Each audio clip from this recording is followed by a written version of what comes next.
3, 2, 1. Hi everyone, my name's Joe Booth. I'm a socialist and an intersectional and multi-issued activist here in the UK. And right now I'm interviewing a reggae artist called Mista Majah P in America, who you can find on YouTube. And yeah, we'll just get straight to the questions.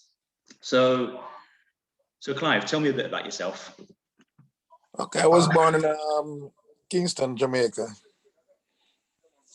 Yeah, and then after that I migrated to Canada. Then after that I came to the US because I used to do music in Jamaica, but mostly then when I came to Canada, then it kind of took off there because I won 5 reggae awards in Canada, plus best performer. But then it wasn't until I came to the US then I started the activism for gay people, because I used to see a lot of LGBT people in Jamaica getting beat up and all kind of stuff. But you know, as a young kid, it never really registered until after I started traveling. And then when you like see news coming from your country and seeing you know, like LGBT people or gay people, you know, getting abused in America, and then you see the headline coming from your country also, gay people getting, because they beat, like my experiences, I saw like gay people, you know, get abused in America, but in Jamaica, like, or in the Caribbean, they normally get killed. You know what I mean? They'll gang upon them and they'll beat them or kill them or shoot them or do something. So that's when it kind of hit me when I came to America. Then I really saw the abuse of gay people, you know, because you saw the news coming out of your country. Then you start to realize, like, whoa, I used to experience that when I was younger, like going to school in Jamaica and on the street, and plus where I used to live, there was, and there it's kind of funny, because there was 2 gay kids who grew up in my community in Kingston 8 in Jamaica, but because they were living, they actually were born there. They never used to get no abuse. Nobody used to like beat them or bug them or say anything. But what I realized in Jamaica, if you're gay and you're not born in the community, it's kind of harder for you to be gay and come from another community to come into another community in Jamaica. That's when you get in trouble, and that's when people want to hurt you because you're not actually born in that community. So it was kind of strange to me, and I grew up, when I went to secondary school, then to high school, you know, and then I saw various people, and then my experience, I saw a gay kid came to visit one of the gay kids who were living in my neighborhood. And I'm like, the guys in my neighborhood, you call them gangsters or whatever, they ganged up on the kid and they beat him real bad and cut him and did all kind of thing to him. But he actually got away and he ran for his life. But it never really registered to me growing up like that. So I saw all of that. I saw gay people getting punched in the face and stuff, you know what I mean? Like somebody would say that, oh, that guy is gay, and they can't prove that you're gay, but just the word gay, and society or people on a whole go crazy. And growing up, the church was a big part of the problem too with the Bible, because I think man misinterpreted the Bible. And that's why I tell people I don't really believe in the Bible, because I think man went into the Bible, rewrote it, and used it for their convenience to persecute others. That's how I feel that the Bible is all about. Because when you look at the Bible, no other book in the world has more killing than the Bible.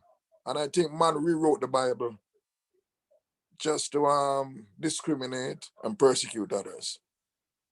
And that's how I feel about the Bible. I believe in God, but I don't believe in the Bible. And because if you have sense, you can pick sense out of nonsense. And that's how I see it with the Bible. There's a lot of things in the Bible that man put in the Bible so it can manifest. And then they say, oh, the Bible said this or the Bible did that. So the Bible has a lot of misinformation, and it has hurt a lot of people. So I don't want people to get me wrong and think that no, but that's how I feel, that's my opinion. I can be right or I can be wrong, but that's my opinion. And growing up in Jamaica, my mom used to, like we have to go to church. We never really have our own mind. As a young kid, you have to be going to church, you have to be doing this and doing that, So it's like after traveling, that's when, you start thinking for yourself. And that's how it is in Jamaica. And that's how I kind of grew up, because I was in an athletic family, and my family is musical too, that's the thing. But after I left school, I chose music because I see that music has a bigger voice. You can reach a lot more people while doing music. And so, as I say, when I was in Canada, it wasn't really much of that. But when I came to America, then my eyes kind of opened up. And then one of the reasons too, like I'll tell you, I'll give you the reason to why I started, doing music for the LGBT community. Actually, a gay person discriminated against me. And that was strange. Because when I came to America, I was living, in a neighborhood. And I had some buddies. But there was there was a gay couple living on the building where I was living. And that time I had dreads and so forth. And usually we'll be downstairs talking. So whenever I come out and I see them talking, because the gay couple, they would be involved in the conversation. And as soon as I come down, they would walk away. So it never bugged me until like it started happening like several times. Then I realized like, what's going on? Why do they always got this hateful look and just like a scorn towards me? So I asked my buddy, and my buddy said, oh, Major P, you know the reason? Because they say you're from Jamaica, you got dreads, and you do reggae music, and reggae artists in Jamaica, all they sing about is killing gay people. And I'm like, whoa, whoa, whoa, back up. I'm not that type of person. I don't discriminate against nobody, even if, although I'm from Jamaica, I don't do that. And I think if love is love, if you love somebody, then and it's if it's true love, then you got no problem. So I said to my buddy if they could tell these guys to meet me. So after I met them and everything, and we talked, then they realized that I was not that type of person.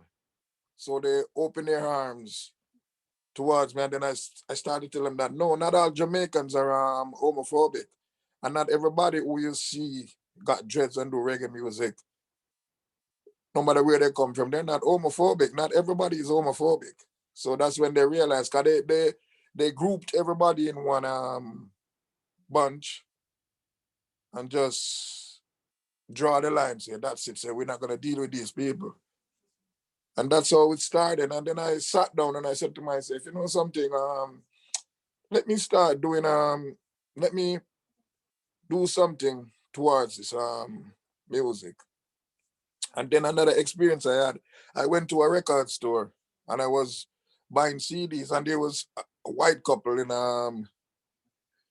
the store, and they sat there and they're going through music. So they saw me in the reggae section. So they came over and said that they're looking for some reggae music. So automatically, because they never knew I was a reggae artist. So automatically I said to them, what about some like Beanie Man and Sizzla and Cape Town and anything? And then they stopped me, like, no, we're not gonna buy those guys' music. I'm like, whoa, what's wrong? They said, these guys are homophobic and they talk about killing in their songs about killing gay people. That's when I realized how broad it is, because this is a white couple and they know about this stuff.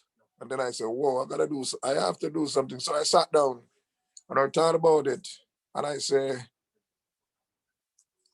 what am I gonna do? And then I asked a couple of my buddies that's living here too in California, and none of them agreed, because in their heart, they are saying to themselves that if they do music for the LGBT community, they're gonna damage their reputation or whatever.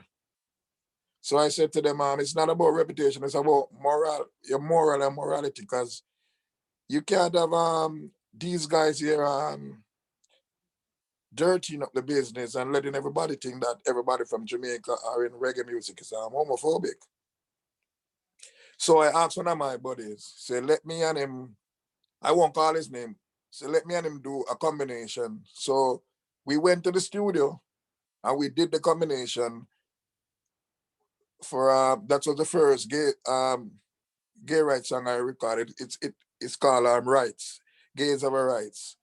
So I had him do the singing part and I did the rapping part.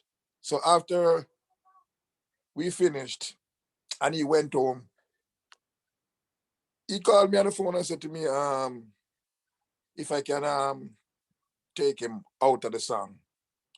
So I'm like, why? He says right now he's got some people here from Jamaica saying to him that his reputation gonna be damaged if he does music for gay people. So he doesn't want to be in the song. I said, okay.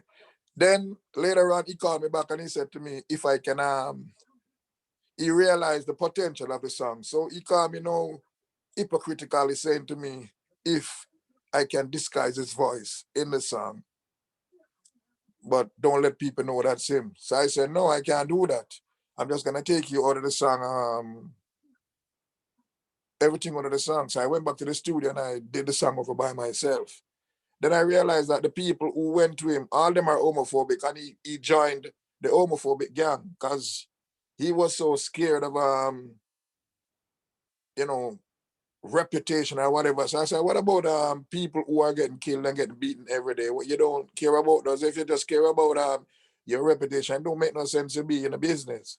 So that's when I did the first song for the LGBT community.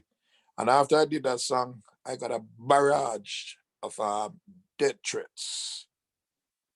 People sending me all type of voicemails, mails, telling me that they're gonna kill me and I cannot come back to Jamaica. And if they see me on the street, whatever they're gonna do to me, and it became so monotonous every day. And then I said to myself, you know what? Since it's gonna be like that, let me just go all the way. So I just recorded an album, the first album, and then it got pretty far and everything, and people start talking about it. And that's when the threats heightened up.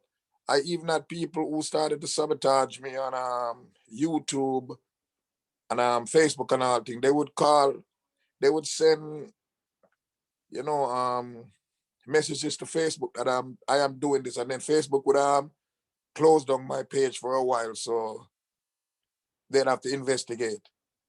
And then when they found out that it was a lie, then they put it back up. So in other words, I was getting this momentum going, and they would shut it down.